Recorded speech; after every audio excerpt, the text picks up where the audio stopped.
శుభ్రముగా ఉండుట అంటే మొట్టమొదట శుభ్రంగా ఉండవలసింది ఎవరు అంటే నా శరీరమే. శరీరమును శౌచముగా ఉంచుకొనుట. ఎందుకనంటే ఇది పెద్ద సాధనం. నేను పుణ్యం చేసుకోవాలి అంటే ఇదే నాకు సాధనం. నేను ఇక్కడికి వచ్చింది ఎందుకు? మీ అందరికీ నాకు వచ్చిన విషయం ఏదైనా ఉంటే చెప్పడం కోసం వచ్చాను. చెప్పడం కోసం వచ్చిన వాడిని ఈ శరీరం చెప్పడానికి తగిన రీతిలో ఉంచుకోవాలి.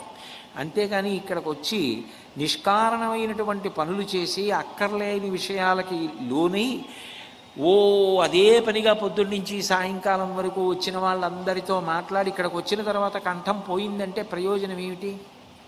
నీ శరీరం దేని కొరకు వాడాలో దాని కొరకు నువ్వు జాగ్రత్తగా ఉంచుకోవడం నీకు అలవాటు కావాలి. ఇది ఒక అపూర్వమైనటువంటి నిర్మాణం అంటుంది భాగవతం. ఒక్క ఆత్మతో సుఖదుఖములనేటటువంటి 2 పళ్లతో, సత్వరజస్తమో గుణములనేటటువంటి 3 గుణములతో, ధర్మార్థకామమోక్షములనే 4 పురుషార్థములతో, శబ్ద స్పర్శ రస రూప గంధములన్న 5 తన్మాత్రలతో, కన్ను ముక్కు చెవి నాలుక చర్మము అన్న 5 జ్ఞానేంద్రియములు, మనస్సు 6తో, చర్మము రక్తము మాంసము కొవ్వు అస్థి శుక్ల మేధ అనబడేటటువంటి 7 పొరలతో, 2 కాళ్ళు 2 చేతులు 4 5 శిరస్సు 6 కంఠము 7 హృదయము 8 ఉదరము అనబడేటటువంటి 7 అవయవముల సంఘాతంగా 9 రంధ్రాలు ఉన్నటువంటి తోలు తిత్తి, 2 కళ్ళు 2 ముక్కు రంధ్రాలు 2 చెవి రంధ్రాలు 6 నోరు 7 మలద్వారం 8 మూత్రద్వారము 9 రంధ్రాలు కలిగిన తోలు తిత్తెలో ప్రాణ అపాన వ్యాన ఉదాన సమాన నాగ కూర్మ కృకర ధనంజయ దేవదత్తములనేటటువంటి 10 వాయువులు పరమాత్మ శాసనమయ్యే వరకు కుంభింపబడి అట్లాగే నిలబడి పని చెయ్యాలి. ఎంత అపూర్వమైనటువంటి శరీరాన్ని ఈశ్వరుడు నిర్మాణం చేశాడు. దీనిలో అద్భుతమైనటువంటి స్వరపేటిక నుంచాడు కంఠంలో. మిగిలిన ప్రాణులు పలకలేవు. కేవలం భగవంతుని యొక్క నామాన్ని పలికి తరించిపోతున్నాడు మనిషి. అందుకు కదూ దాశరథీ శతకంలో గోపరాజు గారు అంటాడు, హరునకు విభీషణునకు అద్రిజకున్ తిరుమంత్రరాజమై కరికి నహల్యకున్ ద్రుపద కన్యకునార్తి హరించు చుట్టమై బరగిన ఎట్టిని పతితపావన నామము నాదు జిహ్వపై నిరంతరము నటింపచేయుమిక దాశరథి కరుణాపయోనిధి అంటాడు. కంఠం ఉన్నందుకు ఆ కంఠంతో ఎన్ని మంచి మాటలు మాట్లాడావు, ఎంత భగవన్నామని చెప్పావు, ఇదే అక్కరకొస్తుంది చిట్ట చివరికి. అంత గొప్ప స్వరపేటిక. దాన్ని పోషించుకోవడం కోసమే పెద్దలు ప్రొద్దున్న నిద్ర లేవగానే ఆచమనం పెట్టారు. ఆచమనం పూజలో మొట్టమొదట ఎందుకు చేస్తారంటే రామనామం చాలా గొప్పది. కానీ రామనామం ఏది? కేశవ నారాయణ మాధవ గోవింద విష్ణు మధుసూదన జయవిక్రమ వామన శ్రీధర హృషికేశ పద్మనాభ దామోదర సంకర్షణ వాసుదేవ ప్రద్యుమ్న అనిరుద్ధ పురుషోత్తమ అదోక్షజ నారసింహ అచ్యుత జనార్దన ఉపేంద్ర హరే శ్రీకృష్ణాయ నమః. 24 నామాల్లో రామనామం చెప్పలేదు. ఆచమనం చేసేటప్పుడు కేశవ నారాయణ మాధవ ఈ 3 నామాలతో చేయించారు. ఈ 3 నామాలతో ఎందుకు చేయించాలి అంటే కేశవాయ స్వాహ అన్నాను అనుకోండి, కే కే కే అన్నప్పుడు నాలుక పై అంగిడిని తగులుతుంది.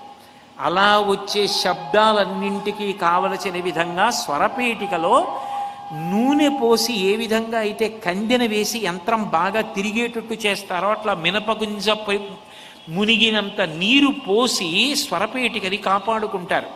కేశవాయ స్వాహ నారాయణాయ స్వాహ నా నా అన్నప్పుడు నాలుక పైన ఉన్న దంతపంక్తి వెనక నొక్కుతుంది.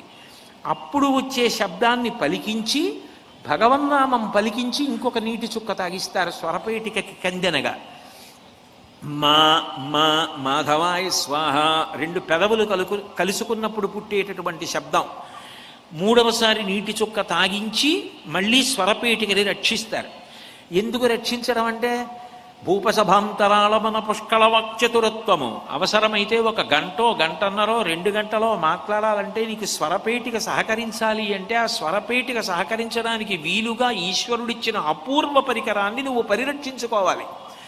అది పనిచేయడానికి సిద్ధంగా ఉంచుకోవాలి. ఇంత గొప్ప శరీరాన్ని భగవంతుడు ఎవ్వరికీ ఇవ్వలేదు. దీనికి బుద్ధి ఉంది, దీనికి వాక్కు ఉంది, శాస్త్రాన్ని చదువుకోగలడు, తరించగలడు. ఇన్ని శక్తులు పొందినటువంటి ఈ శరీరాన్ని శుభ్రంగా ఉంచుకోవడం. దీన్ని శుభ్రంగా ఉంచుకోలేదనుకోండి, మనకి కాదు వెగటం, ఎంత ప్రేమ కలిగిన ఇల్లాలికైనా వెగటే. ఒక చోట ఒక ముతక పద్యం చెప్తారు. ముతక పద్యం అని నేను ఎందుకన్నానంటే పద్యం గొప్పది, కానీ వినడానికి కొంచెం క్లేశంగా అనిపిస్తుంది. కానీ నిజానికి అందులో చెప్పినది సత్యమే. తలమాసిన ఒలుమాసిన వలువలు మాసిన ప్రాణవల్లభునైనన్ కులకాంతలైన రోతు తిలకింపగా భూమిలోన సిద్ధము సుమతి అంటాడు బద్దెన గారు, సుమతీ శతక కర్త. తలమాసిన, అదే పనిగా ఎప్పుడు తల జుత్తు విపరీతంగా పెరిగిపోయింది అనుకోండి, ఏదో మీరు మొక్కు కోసం పెంచుకున్నారు, దీక్ష కోసం పెంచుకున్నారు వేరు. అర్థం పర్థం లేకుండా తల పెంచేసుకోవడం అంటే జుత్తు పెంచేసుకోవడం. ఒలుమాసిన, ఒళ్ళంతా చెమట కంపు కొట్టుకుంటూ స్నానం చేయకుండా శుభ్రత లేకుండా ఉండడం. తలమాసిన ఒలుమాసిన వలువలుమాసిన, నీకు చీనాంబరాలు కట్టుకోమని చెప్పరు, నీకున్న బట్టలు శుభ్రంగా ఉతికినవి కట్టుకున్నావా లేదా. తలమాసిన ఒలుమాసిన వలువలు మాసిన ప్రాణవల్లభునైనన్, ఎంత భర్తగారైతే మాత్రం కులకాంతలైన రోతురు, ఎంత ప్రేమ కలిగిన భార్య అయినా విసుక్కుంటుంది శుభ్రంగా ఉండకపోతే. శౌచము మనిషి అలవాటు చేసుకోవాలి. శుభ్రంగా ఉండడం అనేటటువంటిది అత్యంత ప్రధానమైనటువంటి విషయం. మహాత్మా గాంధీ గారి జీవితాంతం దేశానికి కీర్తి ప్రతిష్టలు ఈ శౌచం విషయంలో తేవడానికి ఎంత ప్రయత్నం చేశారు. ఎక్కడికి వెళ్ళినా ఆయన మరుగుదొడ్లు తుడిచేవారు, కడిగేవారు. కుష్ఠరోగుల యొక్క పాయిఖానాలు కూడా కడిగేవారు. బాబు రాజేంద్ర ప్రసాద్ గారు భారత రాష్ట్రపతి చేశారు. ఆయన సబర్మతి ఆశ్రమంలో గాంధీ గారి దగ్గరికి వెళ్ళి, అయ్యా నాకు ఏదైనా కర్తవ్యం అప్పచెప్పండి అని అడిగితే కుష్ఠవ్యాధిగ్రస్తుల యొక్క పాయిఖానాలు తుడిచి కడగమని పంపించారు. రాజేంద్ర ప్రసాద్ గారు ఆ కర్తవ్యాన్ని నిర్వహించారు. ఆయన ఒకసారి మహాత్మా గాంధీ గారు వైస్రాయ్ భవనంలో విడిది చేశారు. విలేకరులు ఆయన అడిగారు మర్నాడు, మీరు వైస్రాయ్ భవనంలో ఉన్నారు కదా, ఒకవేళ భారతదేశానికి స్వాతంత్రం ఇచ్చి మిమ్మల్ని పరిపాలకుడిగా పెడితే మీరు ఏం చేస్తారని అడిగారు. పాయిఖానాలు తుడిచి అంతటా శుభ్రంగా ఉంచేటటువంటి వారి యొక్క జీవన పరిస్థితులు దారుణంగా ఉన్నాయి. నేను వారి ఇంట్లో ఉండి వారి జీవనగతులు వృద్ధిలోకి తేవడానికి ప్రయత్నిస్తానన్నారు. రెండో రోజు ఇస్తే అదే పని చేస్తానన్నారు, మూడో రోజు ఇస్తే అదే పని చేస్తానన్నారు. శౌచము అంత ప్రధానం. అందుకే మహాత్మా గాంధీ గారిని ఆ రోజుల్లో పశ్చిమ దేశాల వాళ్ళు ఆయన శుభ్రతకి అంత ప్రాధాన్యత ఇస్తారు కాబట్టి ది గ్రేట్ స్కావెంజర్ అని ఆయన్ని వెటకారంగా అంటూ ఉండేవారు. ఆయన తరచుగా ఒక మాట చెప్పేవారు, విద్యుత్తు నిధనం అయిపోతే నేను నా కూర్చునే బల్ల దగ్గరికి వెళ్ళి కూర్చుంటే నేను చెయ్యి పెట్టి తడివి ఎక్కడ ఏ వస్తువు ఉందో తీయగలను.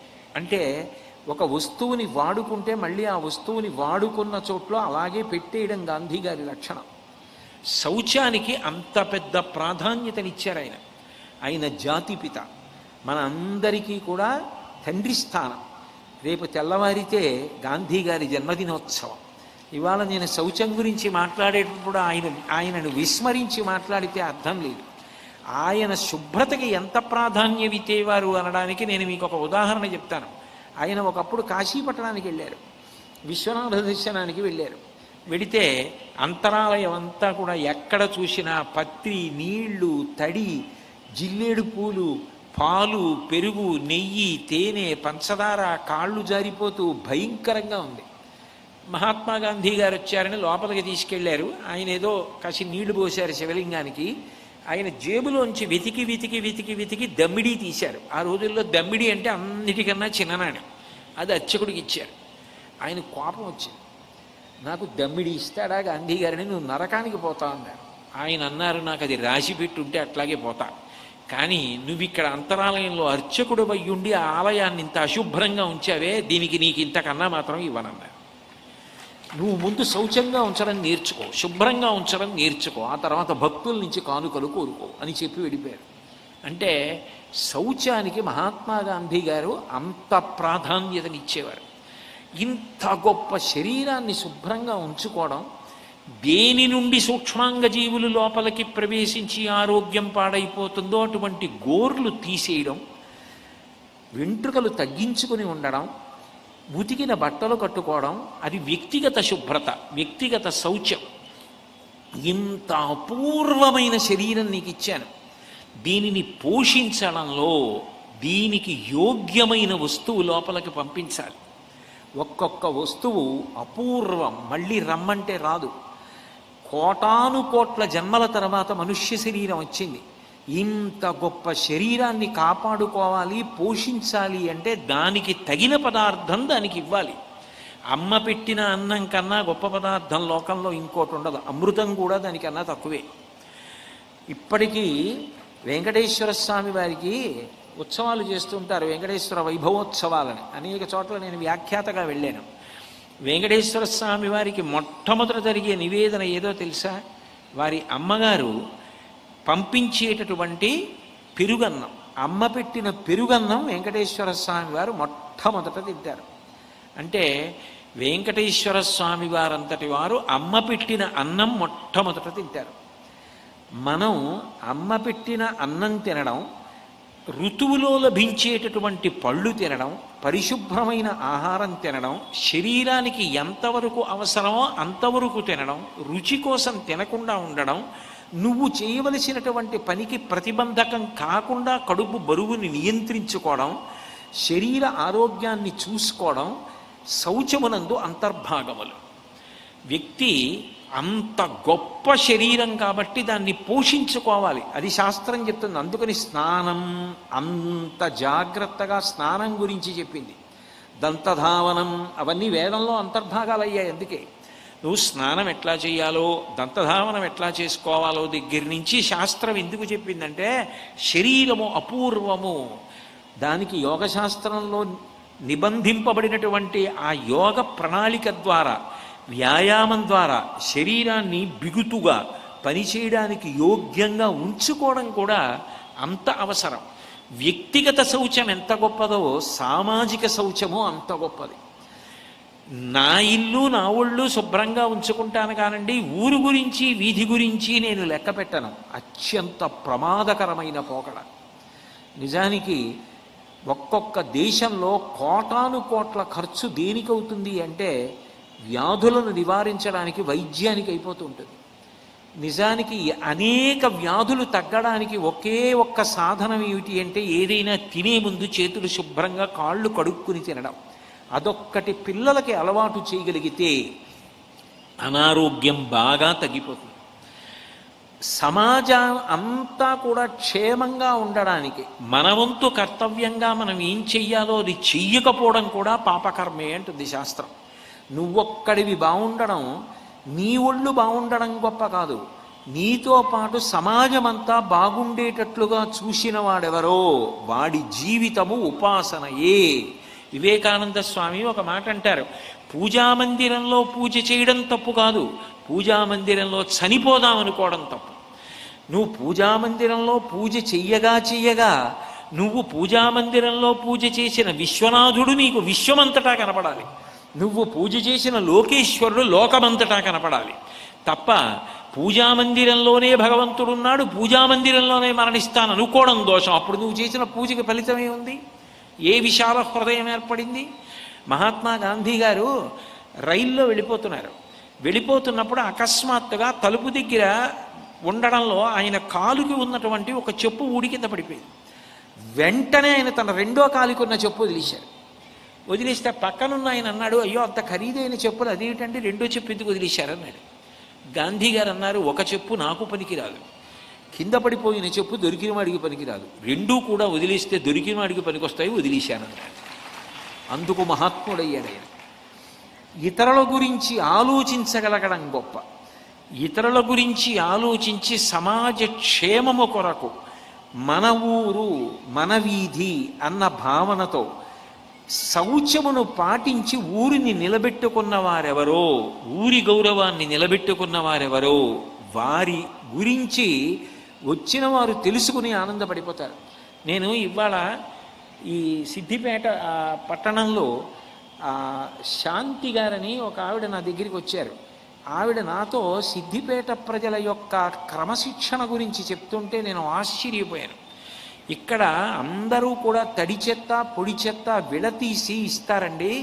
ఇక్కడ అసలు ఎవ్వరూ కూడా రహదారుల్ని కానీ లేకపోతే వీధుల్ని కానీ పాడు చేయడం అటువంటి పనులు చెయ్యరు. అంత జాగ్రత్తగా శౌచానికి అంత ప్రాముఖ్యతనిస్తారు ఈ పట్టణంలో అని నాకు చెప్తే నేను ఎంతో ఆనందపడ్డాను. మీరు ఆశ్చర్యపోయేటటువంటి విషయం కాదు, కానీ మీకు తెలియని విషయం అంతకన్నా కాదు, కానీ ఇవాళ శౌచం విషయంలో దేశాలు ఎంత ప్రాధాన్యతనిస్తున్నాయి. నిజానికి శౌచం గురించి అంత శాస్త్రాలు మాట్లాడినటువంటి మనకన్నా ఈ మాట అనడానికి నేను వారి మంచితనాన్ని చెప్తున్నానంటే మనని తక్కువ చేయడం నా ఉద్దేశ్యం కాదు. వారి పురోగతి నిజంగా అభినందించదగ్గ విషయం. జపాన్ దేశం ఉంది. జపాన్ దేశంలో ఇప్పటికీ కూడా వారికి అత్యంత విలువైన వస్తువేది అంటే చెత్త. చెత్తని అంత జాగ్రత్తగా సేకరించి వారు రసాయనాలతో కలిపి ఇటుకలు తయారు చేస్తారు. ఆ తయారు చేసిన ఇటుకలతో ఇళ్ళు కట్టారు. అవన్నీ సముద్రంలో పోసేస్తారు. పోసేసి సముద్రం ఆ ఇటుకలతో కప్పెట్టబడి కొంత స్థలం వస్తుంది. ఆ దేశంలో భూమి లేక ఇబ్బంది పడుతుంటారు. భూమిని పెంచుకుంటారు. సముద్రంలో అటువంటి ఇటుకలు వేసి భూమిని పెంచుకుని వాళ్ళు విమానాశ్రయం కట్టారు. దాని పేరు ఒకాసా విమానాశ్రయం. మీరు నేను అబద్ధాలు చెప్పాననుకుంటే పుస్తకాలు పరిశీలించవచ్చు. ఒకాసా విమానాశ్రయం జపాన్లో వాడబడినటువంటి వస్తువుల యొక్క శేషం చెత్తకి రసాయనాలు కలిపి తయారు చేయబడిన ఇటుకలతో సముద్రం యొక్క కొంత ప్రాంతం కప్పెట్టబడి భూమిని పెంచుకుని కట్టబడినటువంటి విమానాశ్రయం. అట్లాగే కెంగో కుమలోనా, ఈ పేరు మీ అందరూ కూడా సుప్రసిద్ధం వినుంటారు. 2020లో ఒలింపిక్స్ జరిగాయి. కెంగో కుమలోనా అన్న ప్రాంతంలో ఒలింపిక్స్కి పెద్ద స్టేడియం కట్టారు. ఆ స్టేడియం కట్టినటువంటి ప్రాంతం అంతా కూడా నిజానికి అక్కడ ఉన్నటువంటి చెత్తని రసాయనాలతో కలిపి ఇటుకలు తయారు చేసి సముద్రంలో వేసి భూభాగాన్ని పెంచుకుని ఆ ఒలింపిక్ ప్రాంగణాన్ని కట్టి ఒలింపిక్స్ నిర్వహించారు. అంటే ఇవాళ ఎక్కడో కాళేశ్వరం దగ్గర ఉన్నటువంటి గోదావరిని ఇక్కడికి తెచ్చుకొని సుక్షేత్రాలు చేసుకుని పంటలు పండించినటువంటి సిద్ధిపేటలా నిజానికి మన విద్యార్థులు కూడా బాగా పరిశీలనం చేసి అధ్యయనం చేసి ప్రయోగాలు చేసి పరిశోధన చేసి ఈ దేశంలో కూడా చెత్తని ఎంత విలువైన వస్తువుగా మార్చుకోవచ్చు అన్న దాని మీద పరిశీలన చేయవలసిన అవసరం ఉంది అని నాకు అనిపిస్తూ ఉంటుంది. అంతవరకెందుకు స్వీడన్ ఇప్పటికి కొన్ని లక్షల టన్నుల చెత్త దిగుమతి చేసుకుంటుంది. దిగుమతి చేసుకుని దానితో ఇటుకలు మొదలైన పదార్థాలు తయారు చేసి మళ్ళీ ఎగుమతి చేస్తుంది. దానివలన ఎక్కువ వ్యాపారం చేస్తుంది. వాళ్ళు కూడా సముద్రాన్ని కప్పెట్టి భూభాగం పెంచుకుంటారు. అంటే ఇవాళ సామాజిక కర్తవ్యంగా ఇక తప్పదు, ఇది మేము విడిచిపెట్టవలసిందే అన్న చెత్తతోటి ఎంత గొప్ప గొప్ప పదార్థాలు తయారు చేస్తున్నారు. ఇతరుల గురించి ఆలోచించడంలో నేను బాగుండడం ఒక్కటి కాదు, అందరూ బాగుండడం అన్నది కేవలము ఎప్పుడు సాధ్యమవుతుంది అంటే సామాజిక దృక్కోణం, అందరి గురించి ఆలోచించగలిగిన ప్రేమ హృదయం. అందుకే వేదం కొన్ని విషయాలు చెప్తుంది. ప్రవహించే నదిలో మలమూత్ర విసర్జన చేయవద్దు. ఇవన్నీ ఏమిటి? సమాజ క్షేమాన్ని గుర్తుపెట్టుకుని చెప్పింది. భాద్రపద మాసం వస్తే వినాయక సవితికి పత్రులతో పూజ చేయించి అవి ఓషధీ లక్షణములు కలిగిన పత్రులు, నేరేడు మారేడు నెలవంక మామిడి దుర్వార చెంగల్వ ఉత్తరేణు ఇటువంటివన్నీ తీసుకొచ్చి విఘ్నేశ్వరుడికి పూజ చేసి మట్టితో కూడిన మూర్తికి అవి తడితో ఉన్నవి తగిలి రసాయనాన్ని వదిలిపెడితే మట్టి విఘ్నేశ్వరుణ్ణి ఈ పత్రిని కలిపి పట్టికెళ్ళి నదిలో నిమజ్జనం చేసేస్తే ఒండ్రుమట్టి శ్రావణ మాసంలో వచ్చినటువంటి ఆ నదీ వేగానికి వరదలకి కొట్టుకుని పోతే మళ్ళీ ఒండ్రుమట్టి నదిలో నిలబడడానికి ఇన్ని ఓషధీపత్రులు కలిశాయి. కాబట్టి శ్రావణ మాసంలో వచ్చిన కొత్త నీటి వల్ల మిగిలిన ప్రాణులకు ప్రమాదం కలగకుండా, అంటువ్యాధులు కలగకుండా ఈ పత్రి నీళ్లలో పడి ఓషధీ ప్రక్రియ చేత నీళ్లు శుభ్రం చేయబడి సమాజ క్షేమం కలుగుతుందని ఒక ఆచారంగా దీన్ని తీసుకొచ్చారు. మనం మన ఆచారాలని తక్కువ అని అనుకుంటూ ఉంటాం. నేను కొన్ని చదివి ఆశ్చర్యపోతూ ఉంటాను. కార్తీక మాసంలో దీపాలు పెట్టిస్తారు, ఆకాశ దీపం అని దీపం ఎత్తుతారు. ఆ దీపాలు పెట్టే ప్రక్రియ ఎందుకు వచ్చింది అని నేను పరిశీలిస్తే ఒక చోట ఒక విషయం చదివి నేను ఆశ్చర్యపోయాను. గ్రీస్ దేశంలో ఒక వ్యవసాయ సంబంధమైనటువంటి శాస్త్రవేత్త భారతదేశంలో కార్తీక మాసంలో దీపాలు ఎందుకు పెట్టిస్తారు అని ఆలోచించి సమాజ క్షేమం కోసం ఈ దీపాలు పెట్టబడుతున్నాయి. ఎందుకనంటే కార్తీక మాసం వచ్చేటప్పటికి చలి పెరిగిపోయి వాతావరణంలో వేడి తగ్గిపోతే హృత్సంబంధమైన వ్యాధులు రాకుండా, చాలామందికి పక్షవాతం లాంటివి రాకుండా, రక్తనాళాలు సంకోచించకుండా ఉండాలి అంటే వాతావరణమునందు అందరికీ ఉపయుక్తమైన వాయువుని నింపడానికి నువ్వుల నూనె దీపాలు పెట్టించారు. పైగా దీపాల వంక చూసేటప్పటికీ పంట మీద చుట్టూ పెరిగిపోయినటువంటి క్రిమికీటకాలన్నీ ఆకర్షింపబడి ఆ దీపంలో పడి కాలిపోయి పడిపోతాయి. పడిపోతే వ్యక్తుల యొక్క ఆరోగ్యాలు నిలబడతాయి. లేకపోతే ఆ క్రిముల చేత కరవబడి అంటువ్యాధులు ప్రబలుతాయి. అంటువ్యాధులు ప్రబలాయి అనుకోండి, కోట్ల మంది దీపపు పురుగులు పడిపోయినట్టు పడిపోతారు. దేవీ భాగవతంలో ఒక మాట అంటారు, ద్వావృతు యమదంస్ట్రాఖ్యా నూనం సర్వజనీషు వై అంటాడు వ్యాస భగవానుడు. శరదృతువు, వసంత ఋతువు, ఈ 2 ఋతువుల్లో యమధర్మరాజు గారి యొక్క కోర పైకొస్తుంది. ఒక్కొక్క కోర 2 ఋతువుల్లో పైకొస్తుంది. అంటే నూనం సర్వజనీషు వై, అన్ని అంటువ్యాధులు ప్రబలుతాయి. అవి పోగొట్టడానికి అమ్మవారి యొక్క పూజలు చేయించి, విఘ్నేశ్వరుడి పూజ పత్రితో చేయించి, నదీ జలాలు తమంత తాను శుభ్రమయ్యేటట్టుగా చూసింది. ఇది ఋషుల యొక్క వైజ్ఞానిక శాస్త్రం.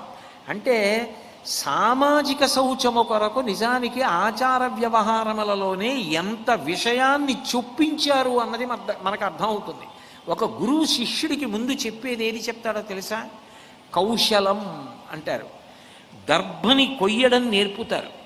దర్భని కోసేటప్పుడు నువ్వు జాగ్రత్తగా కొయ్యకపోతే బాగా ముదిరినటువంటి దర్భని నీ ఇష్టం వచ్చినట్టుగా కత్తితో కోసి వదిలేస్తే కత్తి మొన ఎలా నిలబడుతుందో అలా నిలబడుతుంది. దాని మీద ప్రాణులు తెలియక పాదం వేస్తే గుచ్చుకుపోతే వెంటనే రక్తస్రావం అయిపోతుంది. అది ఇనప ఊస దిగినట్టు దిగుతుంది. ఇతర ప్రాణులకు బాధ కలగకుండా దర్భని ఎలా కొయ్యాలన్న దగ్గర గురువుగారి పాఠం ప్రారంభం. అంటే ఒక వ్యక్తిని పెంచడం కాదు, ఆ వ్యక్తి చదువుకున్న దాని వలన సమాజము ఎలా రక్షింపబడాలి. సర్వే వేదవిద శూరాః, సర్వే లోకహితే రతాః, సర్వే జ్ఞానోపసంపన్నాః, సర్వే సముదితా గుణైః. నువ్వు చదువుకున్న చదువు నీ ఒక్కడి కోసం కాదు, నువ్వు చదువుకున్న చదువు వల్ల 10 మంది బాగుపడ్డానికి అది కారణం కావాలి. త్యాగేనైకే అమృతత్వమానసహు. నువ్వు ఏది చేస్తున్నావో అది 10 మందికి పనికి రావాలి. అది బాహ్య శౌచం. ఇంకా ఇంతకన్నా నేను మాట్లాడడానికి ఇతర గుణముల గురించి మాట్లాడవలసి ఉంది కాబట్టి విడిచిపెట్టేస్తున్నాను. కాబట్టి శౌచము అన్న దాంట్లో వ్యక్తిగత శౌచానికి ఎంత ప్రాధాన్యత ఇస్తారో సామాజిక సౌఖ్యానికి కూడా, సమాజము యొక్క శౌచమునకు కూడా అంత ప్రాధాన్యత ఇచ్చి అంత జాగ్రత్తగా ప్రవర్తించకపోతే తాను సుఖంగా ఉన్న ఊరంతా పాడైపోతే తాను పాడైపోడు. పైగా తన వారికే వచ్చిందనుకోండి, తాను క్షేమంగా ఉంటే మాత్రం ఎంత బాధాకరంగా, ఎంత ఒత్తిడితో ఉంటాడు. ఇంట్లో ఒక్క వ్యక్తి అనారోగ్యంగా ఉన్నాడనుకోండి, మిగిలిన వారు ఎలా ప్రశాంతంగా ఉంటారు? వాళ్ళు ఆరోగ్యంగా ఉంటే మిగిలిన వారు ప్రశాంతంగా ఉంటారు. మనకి దక్షిణాయన పుణ్యకాలం అంటారు, ఉత్తరాయణ పుణ్యకాలం అంటారు. దక్షిణాయనంలో చచ్చిపోతే అయ్యో పాపం దక్షిణాయనంలో పోయాడంటారు. మరి 2 పుణ్యకాలాలేగా, చనిపోతే అయ్యో అండం ఎందుకు? అంటే దక్షిణాయన పుణ్యకాలం అంతా ఉపాసన కాలం. మీరు చూడండి, భాద్రపద మాస శుక్లపక్షం అంతా గణపతి నవరాత్రులు. ఇప్పుడు పితృపక్షం, పితృదేవత ఉపాసన. ఇది దాటిందంటే అమ్మవారి ఉపాసన. ఆశ్వీజ మాసం సంవత్సరానికి తెల్లవారుజాము లాంటిది, అందుకనే అమ్మవారి ఉపాసన. పిల్లవాడు బాగా చదువుకోవలసినటువంటి సమయంలో టైఫాయిడ్ వచ్చింది. చాలా రోజులు టైఫాయిడ్ తగ్గలేదు. టైఫాయిడ్ తగ్గిన తర్వాత వీడి నీరసం నుంచి కోలుకునే వరకు పంపించద్దండి, వీడికి రోగనిరోధక శక్తి లేదు, కొన్నాళ్ళు ఇంట్లోనే ఉంచి మంచి పోషకాహారం పెట్టి పంపించండి అన్నారు. 3 నెలలు పాఠశాలకు వెళ్ళలేదు. ఎంత బాగా చదువుకుని ఎంత సూక్ష్మగ్రాహి అయిన పిల్లవాడైనా చదువుకోవలసిన సమయంలో చదువుకోకపోతే వాడు పొందవలసిన స్థానాన్ని పొందకుండా పోయిందా లేదా? దక్షిణాయన పుణ్యకాలం ఉపాసన కాలం, ఇది భగవంతుణ్ణి ఉపాసన చెయ్యవలసిన కాలం. అందుకు శ్రీ మహావిష్ణువు పడుకునున్నారు కార్తీక మాసంలో, ఉద్ధాన ఏకాదశి లేచాడంటారు. శ్రీ మహావిష్ణువే నిద్రపోతే లోకాల్ని కాపాడేవాడెవరండి? స్థితికారుడు ఆయన నిద్రపోవడం ఏమిటి? ఆయన నిద్రపోతే ఎవరు కాపాడతారు లోకాన్ని? అంటే ఆయన నిద్ర నిజానికి తామసిక నిద్ర కాదు, నేను నిద్రపోయినట్టు నిద్రపోరు ఆయన. నిద్రాముద్రాం నిఖిల జగతి రక్షణే జాగరూకం. ఆయన ఏం చేస్తారంటే నిద్ర ముద్ర పట్టి లోపల ఎంత శౌచంతో ఉన్నాడో చూస్తారు. పైకి ఒక పని చేస్తూ నేను బాగుంటే బాగుండని చేస్తున్నాడా, అందరూ బాగుండడం కోసం చేసి అందరూ బాగుండాలని ప్రవర్తిస్తున్నాడా? అందరికీ ఒత్తిడిగా ఉంటే, అందరూ బాధతో ఉంటే నువ్వు ఒక్కడివి ఎలా ప్రశాంతంగా ఉండగలవు? కరోనా వచ్చిన కాలంలో ఒక్కొక్క కుటుంబం యొక్క పరిస్థితి చదువుతుంటే వింటూ ఉంటే ఇంట్లో ఉన్న వాళ్ళు క్షేమంగా కుటుంబం ఉన్నా కూడా ఎంత బెంగ పెట్టుకునే అన్నం నోటికి ఎక్కేది కాదు. నేనే ఒకప్పుడు ఒక విషయాన్ని విని చదివి అది ఎక్కడ జరిగింది అన్న విషయాలు అప్రస్తుతం, అది తెలిసి నేను 2 రోజులు నాకు అసలు అన్నం సహించలేదు. లేక కొడుకు పుట్టాడు, 4-5 ఏళ్ల పిల్లాడు, తండ్రికి కరోనా వచ్చింది, ఇక బ్రతకవని చెప్పేశారు. ఆఖరిసారి ఒక్కసారి భార్యని కొడుకుని చూసి చనిపోతానని ఇల్లు ఊరికి దూరంగా ఉంటే దూరంగా నిలబడి మేడ మీదకి భార్య కొడుకు వస్తే ఒక్కసారి చూసి వెళ్ళి చచ్చిపోయాడు ఆయన. చచ్చిపోయిన వాళ్ళని తీసుకెళ్ళి అంత్యేష్టి సంస్కారం చేసి గౌరవంగా పంపించలేకపోయారు దేశంలో ఎందరో. ఎంత బాధపడ్డారు. మనం సుఖంగా ఉంటే సుఖంగా ఉండిపోయామా? ఇతరులు బాధలో ఉంటే ఎంత బాధపడ్డాం మనం? శౌచమన్నది ఎంత ప్రధానం. అంటువ్యాధులు రాకుండా ఉండాలి అంటే తన వరకు తాను చూసుకుంటే సరిపోతుందా? సామాజిక శౌచము కొరకు ప్రవర్తించిన వాడెవరో వాడు నిత్య పూజ చేస్తున్నవాడే. విశ్వనాథుడు ఎక్కడున్నాడు? అంతర్బహిష్యతత్సర్వం వ్యాప్య నారాయణ స్థిత. విష్ణు సహస్రనామ స్తోత్రంలో అసలు మొట్టమొదటి నామం ఏమిటి? విశ్వం. ఎవరు విష్ణువు? ఈ విశ్వమంతా విష్ణువే. ఈ విశ్వం సంగతి నీకు అక్కర్లేనప్పుడు, నువ్వు ఒక్కడివే బాగుంటానన్నప్పుడు, నువ్వు ఒక్కడివే బాగుండాలనుకున్నప్పుడు, నువ్వు ఎన్ని గుళ్ళకి వెళ్ళినా ఎన్ని పూజలు చేసినా నీ సమాజం గురించి నీకు అక్కర్లేనప్పుడు, నీ ఊరి గురించి నీకు అక్కర్లేనప్పుడు, ఊరి బాగక్కర్లేనప్పుడు ఏ భగవంతుడు ఎందుకు అనుగ్రహిస్తాడు? కాదు, అందరూ బాగుండాలని కొరకు కదా పూజ. 108 నామాలు ఎందుకు వచ్చాయి? 367 ఉండకూడదా? 453 ఉండకూడదా? 108 నామాలు ఎందుకు వచ్చాయంటే ఏ ప్రాణి పుట్టినా నక్షత్రం చూస్తారు, చనిపోయినా నక్షత్రం చూస్తారు. 27 నక్షత్రాలు, ఒక్కొక్క నక్షత్రానికి 4 పాదాలు, 27 × 4 108 నక్షత్ర పాదాలు. ఈ విశ్వంలో ఏ ప్రాణి పుట్టినా 108 పాదాల్లోనే పుట్టింది. ఈశ్వరా, నిన్ను 108 నామాలతో కీర్తిస్తున్నాను. 108 నక్షత్ర పాదములలో పుట్టిన సమస్త ప్రాణికోటి సంతోషముగా ఉండుగాక. ఇది సనాతన ధర్మం యొక్క గొప్పతనం. ఏదో మా వెంట నడిచిన వారు బాగుండాలని అడగరు, అందరూ బాగుండాలి అని అడుగుతారు. వసుధైవ కుటుంబకం. ఇది ఈ ప్రపంచమంతా ఒక్కటే కుటుంబం. మైత్రీం భజతాం. అందరి పట్ల ప్రేమభావనతో ఉండు అని కోరుకుంటారు. సమాజ హితమును కోరిన వాడెవరో వాడు భగవంతుని యొక్క అనుగ్రహమునకు పాత్రుడవుతాడు. సమాజహితం అక్కర్లేదు, నేను ఒక్కడిని బాగుపడితే చాలు అన్నవాణ్ణి భగవంతుడు ఎట్లా ఆదరిస్తాడు? అందుకే వ్యక్తి శౌచము ఎంత ప్రధానమో సామాజిక శౌచము కూడా అంతే ప్రధానము. బాహ్య శౌచము, వీధులు బాగుండడం, ఊరు బాగుండడం, తన ఒళ్ళు బాగుండడం, తన ఇల్లు బాగుండడం ఎంత ప్రధానమో తన లోపల బాగుండడం కూడా అంతే ప్రధానం. ఎంత మంచి బట్టలు కొట్టకున్నా, ఎంత మిరిసిపోతున్నా, ఎంత అందంగా కనపడినా అది కొంగ జపం అనుకోండి, ఏమిటి ప్రయోజనం? కొంగ నీటి ఒడ్డున నిలబడుతుంది, ఒంటి కాలు మీద ఉంటుంది, తెల్లగా ఉంటుంది. అబ్బా ఎంత సాత్విక ప్రాణియో అనిపిస్తుంది. అది అలా ఎందుకు నిలబడుతుందంటే అట్లా చేప కాని వెళ్ళిందా ఒడిచి పట్టుకుని గిరిపోతుంది. దాని దృష్టి అంతా చేప మీద. అప్పుడు ఆ శౌచం వల్ల ప్రయోజనం ఏమిటి? అంతఃశౌచం ఏది? లోపల మనిషి బాగుండాలి. లోపల బాగుండడం అంటే ఊపిరితిత్తులు గుండె అని కాదు నా ఉద్దేశ్యం. మనసు మంచిదై ఉండాలి. ఎప్పుడూ 10 మంది యొక్క హితాన్ని కోరుకునేవాడై ఉండాలి. నీ జీవితంలో కొన్ని మెట్లు ఎక్కమని చెప్తారు పెద్దలు. మొట్టమొదటి మెట్టులో నువ్వు నేర్చుకోవలసినది ఏది? ఇతరులకు శుభం కలిగితే సంతోషించడం నేర్చుకో. అదేమిటండి దానికి నేర్చుకోవడం ఎందుకు అనుకుంటారేమో. ఇతరులకు శుభం కలగగానే సంతోషించినట్లు నటించి, వీడికి ఎలా వచ్చింది ఇంత శుభం, వీళ్ళ అమ్మాయికి ఇంత మంచి సంబంధం ఎలా కుదిరిపోయింది, వాళ్ళు ఎవరో సరిగ్గా చూశారో లేదో, వీళ్ళ సంగతి తెలిస్తే ఆ పెళ్ళి అయినట్టే అని ఎందుకు అనాలి నువ్వు? వాళ్ళ ఇంట్లో శుభం నీ ఇంట్లో శుభంలా నువ్వు సంతోషపడిపోగలిగిన ప్రసన్న హృదయాన్ని పెంచుకో. నీకు నువ్వు ఐశ్వర్యవంతుడివి. 2వ స్థానంలో ఇతరులకు కష్టం కలిగితే నీ కష్టంలా భావించడం నేర్చుకో. 3వ స్థానంలో ఇతరులకు కష్టం కలిగితే పంచుకోవడం నేర్చుకో. 4వ స్థానంలో ఏ కారణం చేత ఇతరుల కష్టానికి నువ్వు కారణం కావద్దు. ఈ 4 సోపానాలు జీవితంలో ఎక్కడని నేర్చుకో. నీకన్నా ధన్యుడు లేడు. సమాజము వ్యక్తుల యొక్క సంఘాతము, సమిష్టి. వ్యక్తులు లేకుండా సమాజం ఎక్కడుంది? వ్యక్తుల వలన మిగిలిన ప్రాణులు. అందుకని బాహ్య శౌచం ఎంత ముఖ్యమో ఆంతర శౌచం అంత ముఖ్యము. ఆంతర శౌచము ఏర్పడడానికి పెద్దలు కొన్ని ప్రధాన నియమాలు చెప్పారు.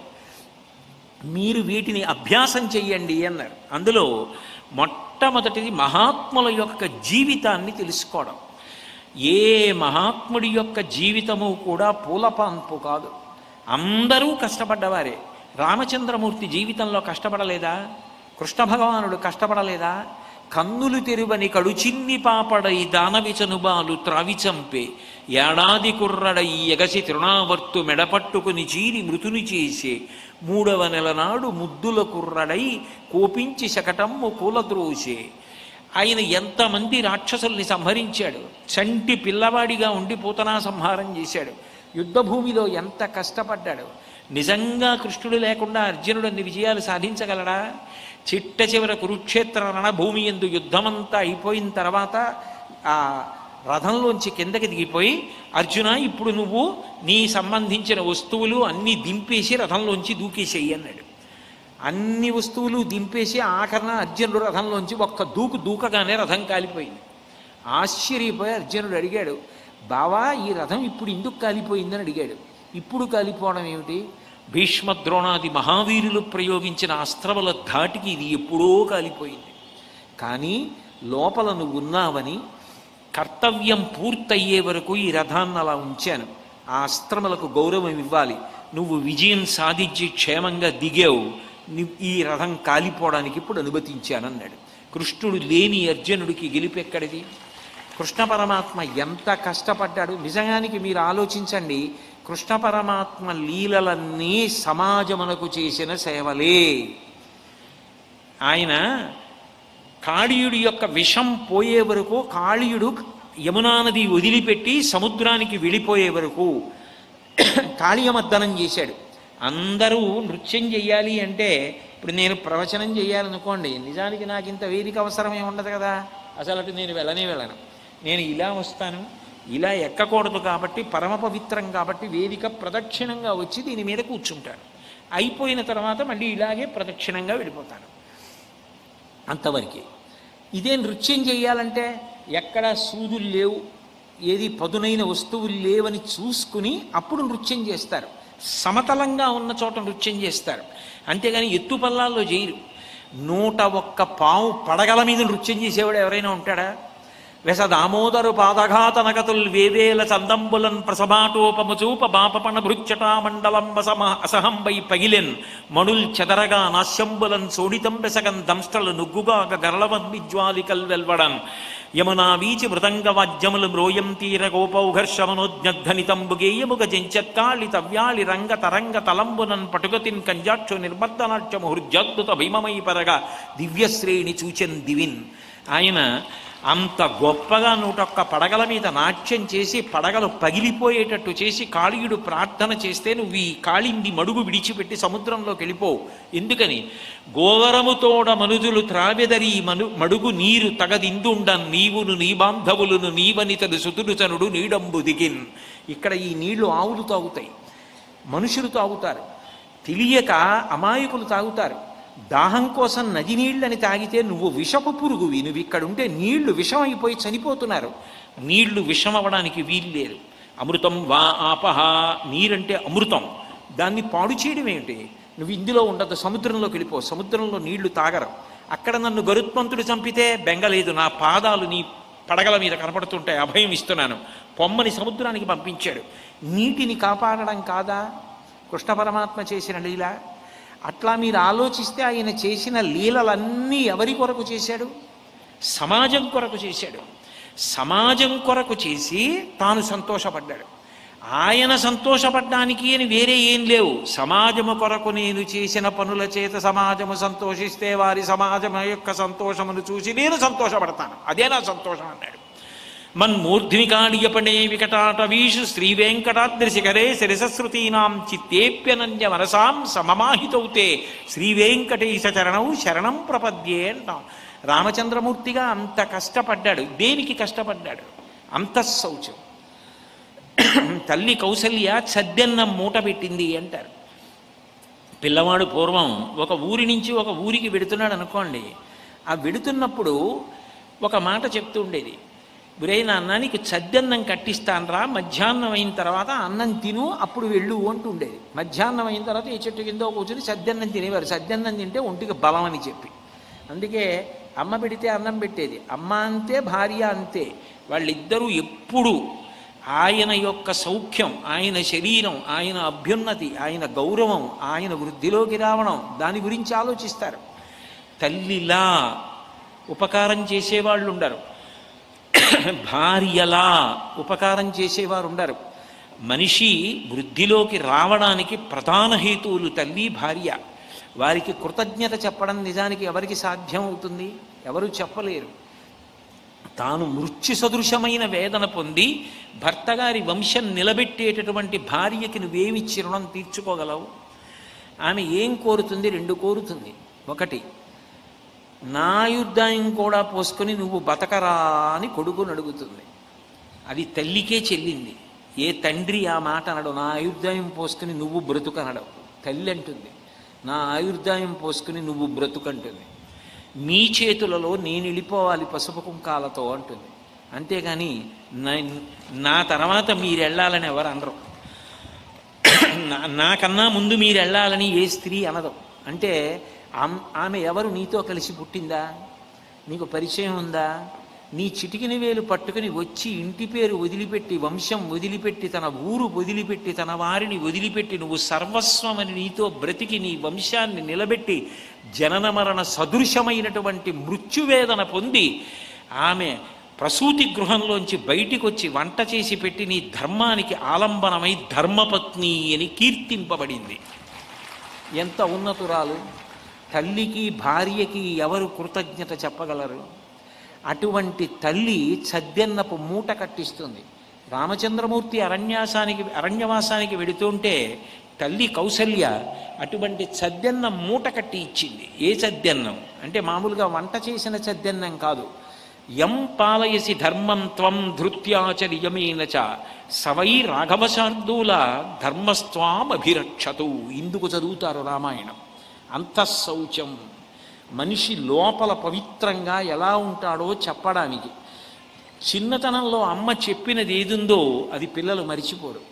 మా అమ్మ నా చిన్నతనంలో నాన్న బొట్టు పెట్టుకోవాలిరా అంది. ఎందుకు అని అడగడం నాకు రాదు. బొట్టు పెట్టుకుని వస్తేనే మా అమ్మ, మా చిన్నతనంలో ఇంట్లో ఆవు ఉండేది, పాలు కాచి ఇచ్చేది తాగమని. పాలు తాగాలంటే వచ్చినా రాకపోయినా దేవుడి దగ్గరికి వెళ్ళో పద్యం చెప్పి వచ్చేయాలి. వచ్చేస్తే బొట్టు పెట్టుకుని వస్తే పాలు ఇచ్చేది. ఆ ఆవు పాలు తాగేవాళ్ళం. ఆ తల్లి ఆనాడు నేర్పిన సంస్కార బలమేమో ఇవాళ పద్యాలు చెప్పి ప్రవచనాలు చేస్తున్నారు. ఆ అమ్మ నాడు అట్లా నేర్పు ఉండకపోతే ఆ అమ్మ నాడు ఎందుకు బొట్టు పెట్టుకోముందో పెద్దవాడిని అయ్యాక తెలిసింది. అమ్మ చెప్పిన మాట తూచా తప్పరు. అమ్మ చెప్పింది రాముడికి, యం పాలయసి ధర్మం త్వం ధృత్యాచ నియమేనచ. రామ, ఇంతకాలం ధర్మం పట్టుకున్నావు, గొప్ప కాదు. ఎందుకనంటే దశరథ మహారాజు గారి పెద్ద కొడుకువి, జనక మహారాజు గారి అల్లుడివి. నువ్వు ఏం కోరుకుంటే ఉన్నాయి కాబట్టి ధర్మాన్ని పాటించావు. కానీ ఇప్పుడు ఇక అట్లా ఉండదు. నీకు కాలం ఎదురు తిరుగుతుంది. చక్రవర్తి కుమారుడవయ్యుండి భూషయనం చెయ్యాలి. క్రూర మృగాల అరుపులు వినపడుతుంటే పర్ణశాలలో పడుకోవాలి. వర్షాకాలంలో గారపిండి ముద్ద తెచ్చుకుని దాచుకుని గారపిండి ముద్ద తిని బ్రతకాలి. నారచీర కట్టుకోవాలి, జిల్లేడు పాలు తల మీద పోసుకుని జటలు కట్టుకోవాలి. అరణ్యాల వెంట 14 ఏళ్ళు తిరగాలి. రామ, అప్పుడు నీకేమనిపిస్తుందంటే నేను పట్టుకున్న ధర్మం దేనికి పనికొస్తుందని నీకు అనిపిస్తుంది. కానీ ఒకటి గుర్తుపెట్టుకో, ధర్మం ఇప్పుడు నీకు వెంటనే ఫలితం ఇవ్వకపోవచ్చు. నువ్వు పట్టుకున్న ధర్మం నీకేమిచ్చింది అని కాకుండా నువ్వు ధర్మమే పట్టుకుని చూడు, నీ పేరు నీ కథ యుగాలు మారిపోయినా నిలబడిపోతాయని చెప్పింది. యం పాలయసి ధర్మం త్వం ధృత్యాచ నియమేనచ సవై రాఘవశార్దూల ధర్మస్వామిభిరక్షతు. విడిచిపెట్టకండి. నిజానికి రాముడు ధర్మం తప్పాలనుకుంటే రామాయణంలో ఒక కాండ లేదు. ఆయన సుగ్రీవుడి మాట వినకుండా వాలితో స్నేహం చేసుకుంటే వాలి చిటికేస్తే రావణాసురుడు సీతమ్మని తీసుకొస్తాడు. అధర్మాత్ముడైన వాలితో నాకు స్నేహం వద్దని ధర్మాత్ముడైన సుగ్రీవుడితో స్నేహం చేసి వాలిని చంపబట్టి సుందరకాండ యుద్ధకాండ వచ్చి సీతమ్మని తెచ్చుకోవాల్సి వచ్చింది. కష్టపడ్డా నాకు ధర్మమే కావాలని రాముడు నిలబడబట్టి రామాయణం రామ కథ రామనామం నిలబడిందిరా. నువ్వు పుట్టినందుకు మన వంశం గర్వపడాలంటే నువ్వు రాముడిలా బ్రతకాలి ధర్మం కోసం. అధర్మం వల్ల నీకు తాత్కాలిక ప్రయోజనం కలుగుతుందేమో, మన వంశఖ్యాతి నిలబడదు. రామాయణం చదువు, కృష్ణ పరమాత్మలా సమాజం కోసం బ్రతకడం నేర్చుకో. ఆయన జీవితంలో పడిన సుఖమే ఉంది నాకు చెప్పు. ఎప్పుడూ పాండవుల గురించినటువంటి ఆలోచనే. ఎప్పుడు కంటి నిండా నిద్రపోయాడు. ధర్మాన్ని రక్షించడం కోసం ఆయన పొందినటువంటి పరివేదన, ఎంత పరివేదన పొందాడు. తనని నమ్ముకున్న భక్తుణ్ణి అవమానం చేస్తే ఎంత బాధపడ్డాడు. భాగవతంలో పోతన గారు ఎంత పరవశించిపోయారో మహానుభావుడు. నిజంగా భీష్మస్తుతి అని ఒక పాఠం ఇచ్చారు. భీష్ముడు ఎప్పుడు కృష్ణుణ్ణి స్తుతించాడు? అంపశయ్య మీద పడుకున్న కృష్ణుడి యొక్క స్తుతి పాఠం భాగవతం. అంపశయ్య మీద పడుకొని ప్రాణాలు పోతాయనగా కృష్ణుడి గురించి స్తుతి చేశాడు. ఏ కృష్ణుణ్ణి స్తుతి చేశాడు? భగవద్గీత చెప్తున్న కృష్ణుణ్ణో, చక్కగా త్రిభంగిగా నిలబడిన కృష్ణుణ్ణో కాదు. ఆయన చేసినటువంటి స్తుతి పాఠంలో కృష్ణ పరమాత్మ ఎట్లా తనని చంపడానికి వచ్చాడో ఆ కృష్ణుణ్ణి స్తుతి చేశాడు.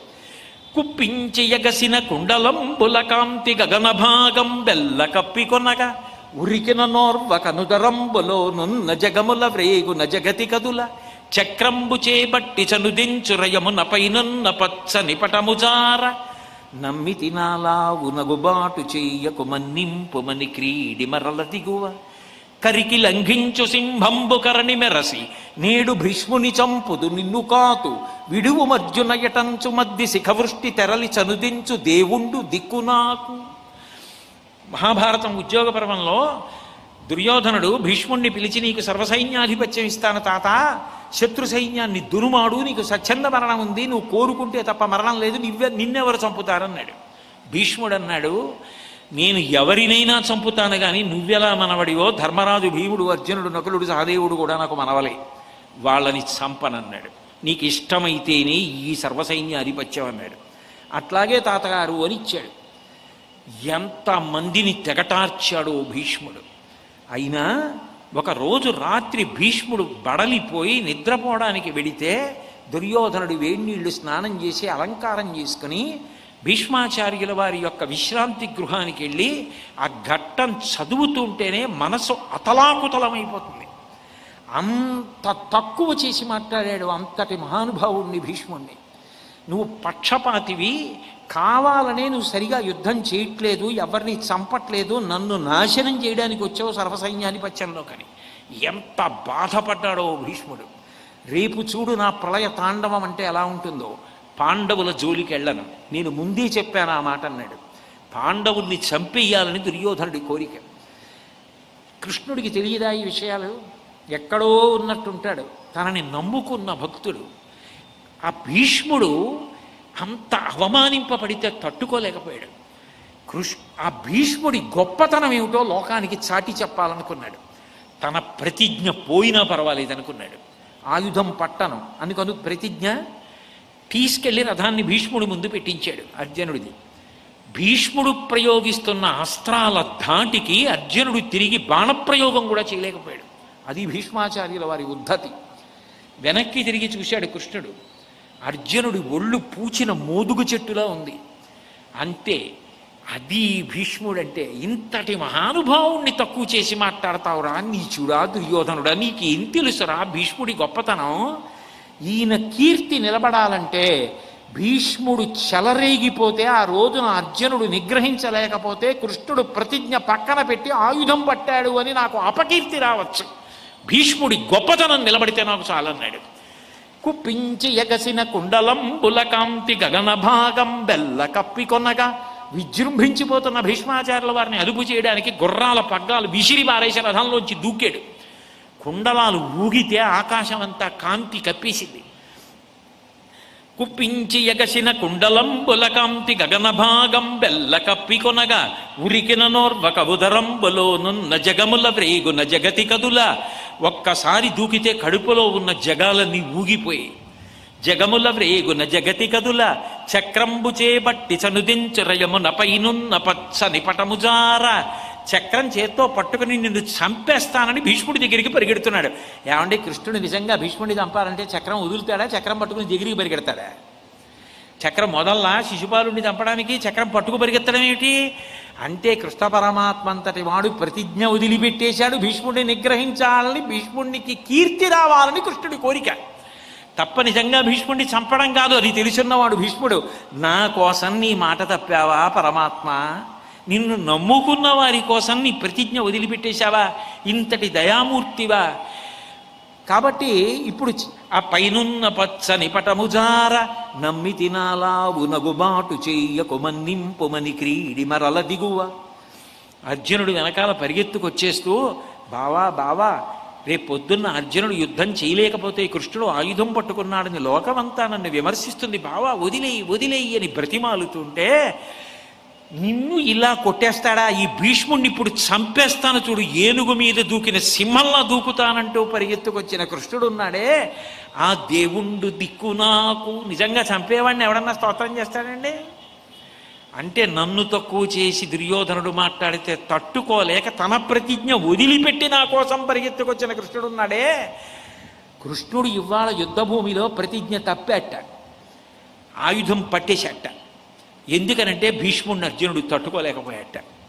అంటే భీష్ముడికి ఎంత ఖ్యాతి తెచ్చిపెట్టాడు, తట్టుకోలేకపోయాడు దుర్యోధనుడు అన్న మాటలు. పడ్డవాడు భీష్ముడు తట్టుకున్నాడేమో, తనని నమ్ముకున్న భక్తుడి జోలికి వెడితే పరమాత్మ అంగీకరించాడు. చక్రం పట్టుకుని పరిగెత్తుకొచ్చిన ఆ కృష్ణుడు ఉన్నాడే, ఆ దేవుండు దిక్కు నాకు అని చెప్పుకున్నాడు. నీ మనశ్శాంతి కొరకు, నీ అంతఃశౌచము కొరకు, భక్తి కొరకు. భక్తి మౌఢ్యము కాదు. ఆ భగవంతుడు ఉన్నాడు నాకేమని ధైర్యం. ఆ భగవంతుడు ఉండగా నేను ఎందుకు తప్పు చెయ్యాలని ఆరోగ్యవంతమైనటువంటి భయం. తప్పు చెయ్యడు. కాబట్టి అటువంటి మంచి హృదయాన్ని ఇవ్వడానికి మంచి మంచి గ్రంథాలు చదవండి. రామాయణం చదవడం ఛాదస్తం కాదు, తలలు నెరిసిపోయాక చదువుకునేది కాదు రామాయణం. రామాయణం చిన్నపిల్లలు వింటే ధర్మమునందు అనురక్తి ఏర్పడితే గొప్ప సమాజం వస్తుంది. భాగవతం చదువుకుని భక్తి ఏర్పడితే సమాజం ధార్మికమవుతుంది. ఒక్కొక్క ఘట్టం చదివితే అంతఃశౌచం అంటే ఏమిటో అర్థమవుతుంది. లొంగి ఉండడం అంతఃశౌచము. ఎవరూ ఒకరికి లొంగాలి. నేను ఇది చెప్తున్నప్పుడు నాకు ఎప్పుడూ ఒకటి గుర్తొస్తుంది. నేను ఒకప్పుడు మకర సంక్రమణానికి తిరుపతి వెళ్ళాను. నేను ఎప్పుడు ఉత్తరాయణ పుణ్యకాలం మకర సంక్రమణానికి వెంకటాచలం వెళ్ళి పుష్కరిణి స్నానం చేసి భగవానుడి దర్శనం చేసుకుంటాను. అది ఎప్పటి నుంచో నాకు అలవాటు. కాబట్టి ఆఖరికి నా పెళ్ళైనప్పుడు కూడా మా అత్తారికి చెప్పింది, నేను పెద్ద పండక్కి రాను, ఏమనుకోకండి, తిరుపతి పెడతాను, మా ఆవిడ్ని కూడా తీసుకెళ్ళిపోతానని చెప్పాను. ఎందుకనంటే నాకు అది అలవాటు ఎప్పటి నుంచో. అక్కడికి వెడుతూ ఉంటాను. ఆ సంవత్సరం సంక్రాంతి పండక్కి తిరుపతికి వెడితే, కనుమనాడు కూడా మీరు ఉండండి, ఇక్కడ సభ జరుగుతుంది, మీకు గోవులు అంటే ఇష్టం కదా, గోశాలలో సభ కొద్దురు గారని అడిగారు. అడిగితే ఉన్నాను. ఉండి గోశాలకు వెళ్ళా. ఇంకా కార్యనిర్వహణాధికారి గారు రాలేదు. ఖాళీ ఉంది కదా అని గోశాలలో వెనక్కి వెడితే ఒక ఏనుగు ఊర్ధ్వపుండ్రాలు పెట్టుకుని ఉంది. దానికి ఇనప గొలుసు లేచి కట్టేశారు కాళ్ళు. నేను ఆయన్ని అడిగా, ఏమంటే దీన్ని కట్టేశారు ఏమిటి అని అడిగాను. అడిగితే ఇది కొండ మీద ఉండేదండి, భగవంతుడితో పాటుగా ప్రదక్షిణ పురస్సరంగా వెంకటాచలంలో తిరిగేది. ఇది ఒకరోజు ఎందుకో మరి అదుపు తప్పి భక్తుల మీదకి వెళ్ళి తొండం జాడించింది, అందుకని దీన్ని కొండ దింపేశామండి. ప్రభుత్వాలకు ఉత్తరం రాస్తున్నాం, ఒక ప్రభుత్వం ఏదైనా అనుమతించిన తరువాత ఆ ప్రభుత్వం ఎక్కడ పరిపాలిస్తుందో ఆ రాష్ట్ర ప్రాంగణంలోకి వచ్చే అరణ్యంలోకి దీన్ని తీసుకెళ్ళి వదిలిపెట్టేస్తామన్నారు. ఒక్కసారి అదుపు తప్పిన ఏనుగుని తీసుకెళ్ళి అరణ్యంలో వదిలేస్తున్నారు, కొండ దింపేశారు. సర్వశక్తివంతుడవైన మనిషిగా పుట్టి నువ్వు నిరంతరం అదుపు తప్పిపోతే ఎవరు రక్షిస్తారు, ఎవరు కాపాడగలరు? అంత శక్తివంతమైన సముద్రం చెలియలి కట్ట అని నియమం పెట్టుకుని అక్కడ వరకే వచ్చి వెనక్కి వెళ్ళిపోతోంది తప్ప తాను రాగలిగిన ఊరి మీదకి వస్తోందా?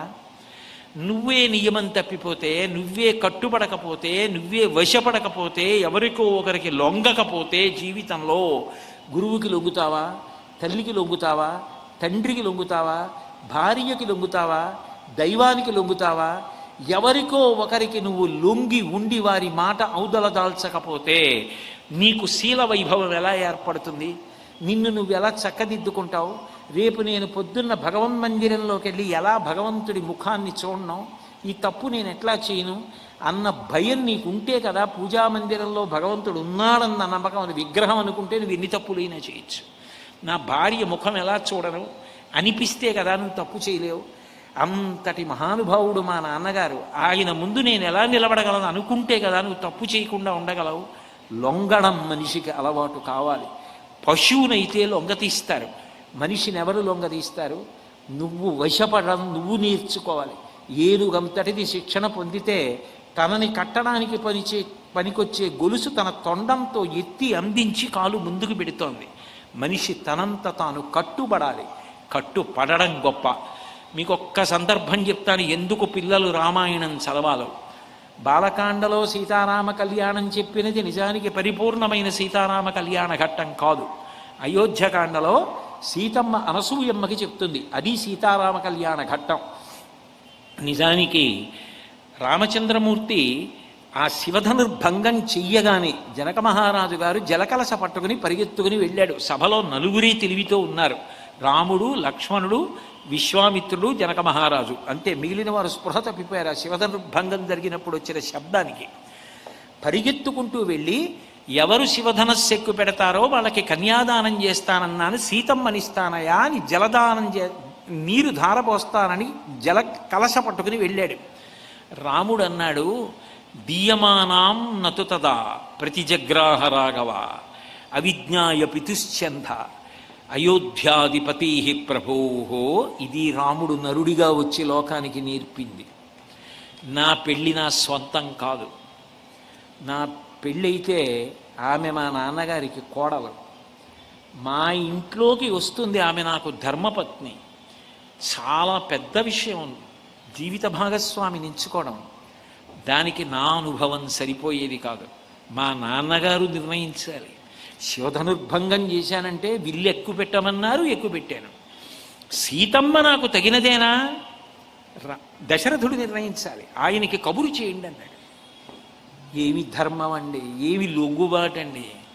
నేను శివధనుర్భంగం చేశాను, ఇన్ని వేల మంది దేవతలు, గంధర్వులు, యక్షులు, రాజులు చెయ్యలేంది చేశాను, అందుకని సీతను పరిణయం చేసుకొచ్చాను నాన్నగారు అని కూడా చెప్పచ్చు రాముడు. అలా చెప్తే రామాయణం ఎందుకు ప్రవచనాలు ఇవ్వాలా? రామాయణం చదువుకోవడం ఎందుకు? కాదు, తల్లిదండ్రులకు ఇచ్చే గౌరవం ఇచ్చాడు రాముడు. పైగా ఓ మాట అన్నాడు వశిష్ఠ మహర్షితో అయోధ్యకాండలో, నా సుప్రతికరం తత్తు మాతాపిత్రాచ యత్కృతం. తల్లి తండ్రి వీళ్ళిద్దరూ చేసిన ఉపకారములకు తిరిగి ఉపకారము చేయగలిగిన కొడుకు ఈ భూమి మీద పుట్టలేడు అని చెప్పాడు. ఆయన గౌరవం అది మా నాన్నగారు వచ్చి నిర్ణయించాలన్నాడు. దశరథుడు ఎంత గొప్పవాడు. వచ్చి ఏదో సీతమ్మని చూసి మీరెంత ఇస్తారు, మేమేమి ఇస్తాం, ఈ వివాహం నిర్ణయించేద్దామని ఆయన అనలేదు. ఆయన ఎంత కట్టుబడ్డాడో, ఎంత మర్యాదకి కట్టుబడ్డాడో తెలుసా? జనక మహారాజు గారు చేతులు కట్టుకుని ఎదురొస్తే, అదేమిటయా నువ్వు దాతవి, పిల్లనిచ్చేవాడివి నువ్వు, నేను ప్రతిగ్రహీతని, నేను పుచ్చుకునేవాడిని, నువ్వు ఇస్తే కదా నాకు కోడలు లేకపోతే నా వంశం ఎక్కడ నిలబడుతుందయా? రేపు పొద్దున నేను శరీరం వదిలేస్తే దీపం పెట్టేది ఎవరు? కోడలే పెట్టాలి. ఇచ్చేవాడివి నువ్వు తలెత్తుకు నిలబడవయా, పుచ్చుకునేవాడిని నేను తలంచుకోవాలన్నాడు దశరథుడు. ఏమి నడవడండి! ఆ ప్రజ్ఞ ఎలా వస్తుంది? ఆ మర్యాద ఎక్కడి నుంచి వస్తుంది? మర్యాదానాంచలోకత్త కర్తాకరయితాచ సహా, రామాయణం చదివితే కదా వచ్చేది. అంతఃశౌచం రమ్మంటే ఎక్కడి నుంచి వస్తుంది? మనిషి మనసు ప్రసన్నం కావాలంటే ఆర్షగ్రంథ పఠనం చేస్తే వస్తుంది. పోని వెంటనే ఏదో సీతమ్మ నేను చూస్తాను అలా అనలేదు దశరథుడు. మావాడు ఏదో శివధనస్సుని ఎక్కుపెట్టాడని పిల్లనివ్వవద్దు, మా వంశం గురించి వినండి, మా వంశం మీకు నచ్చితే, మా వంశంలో పుట్టిన రాజుల యొక్క జీవిత చరిత్ర మీకు నచ్చితే అప్పుడు మీ పిల్లని మా ఇంటికి కోడలుగా పంపండి అన్నాడు. సరే చెప్పమన్నారు. నేను చెప్తే నా వంశం గురించి ఏదో గొప్పగా చెప్పానంటారు. మా బ్రహ్మర్షి మహానుభావుడు, మా పురోహితుడు వశిష్ఠ మహర్షి ఉన్నాడు, ఆయన చెప్తాడన్నారు. ఆయనంత ప్రజ్ఞ పాటించాడు. ఎక్కడి బ్రహ్మర్షి? పౌరోహిత్యం అంటే ఇటువంటి రాముడి సీతమ్మ కళ్యాణం. అందుకని లేచి రామచంద్రమూర్తి యొక్క వంశం చెప్పాడు. ఒకప్పుడు ఈ సృష్టి అవ్యక్తంగా ఉండేది, అందులోంచి మొట్టమొదట వచ్చినటువంటి వాడు బ్రహ్మ. బ్రహ్మకు మరీచి, మరీచికి కశ్యపుడు, కశ్యపునికి సూర్యుడు, సూర్యునికి ఆ మొట్టమొదట అవ్యక్తము నుండి బ్రహ్మ, బ్రహ్మకు మరీచి, మరీచికి కాశ్యపుడు, కాశ్యపునికి సూర్యుడు, సూర్యునికి మనువు, మనువుకి కుక్షి, కుక్షికి వికుక్షి, వికుక్షికి ఇక్ష్వాకువు, అట్లా ఇక్ష్వాకువు, కుక్షి, వికుక్షి, బాణుడు, బాణునికి అనరణ్యుడు, అనరణ్యునికి పృథువు, పృథువికి త్రిశంకువు, త్రిశంకువుకి దిందుమారుడు లేక యువనాశ్వుడు, ఆయనకి మాంధాత, మాంధాతకి సుసంధి, సుసంధికి ధ్రువసంధి, ప్రసేనజిత్ అని ఇద్దరు కుమారులు. ఆ ధ్రువసంధికి పుట్టినటువంటి వాడు, ఆ ధ్రువసంధి ప్రసేనజిత్, అందులో ధ్రువసంధికి పుట్టినటువంటి కుమారుడు భగీరథుడు, భగీరథునికి కకుత్సుడు, కకుత్సునికి రఘువు, రఘువుకి ప్రవృద్ధుడు, ప్రవృద్ధునికి శంకనుడు, శంకనుడికి సుదర్శనుడు, సుదర్శనుడికి అగ్నివర్ణుడు, అగ్నివర్ణుడికి శీఘ్రగుడు, శీఘ్రగుడికి మరువు, మరువుకి ప్రశుశ్రుకుడు, ప్రశుశ్రుడికి అంబరీషుడు, అంబరీషుడికి నహుషుడు, నహుషుడికి ఇయాతి, ఇయాతికి నాభాగుడు, నాభాగునికి అజుడు, అజుడికి దశరథుడు, దశరథునికి రామలక్ష్మణ భరత శత్రుఘ్నులు, ఈ నలుగురు కుమారులు.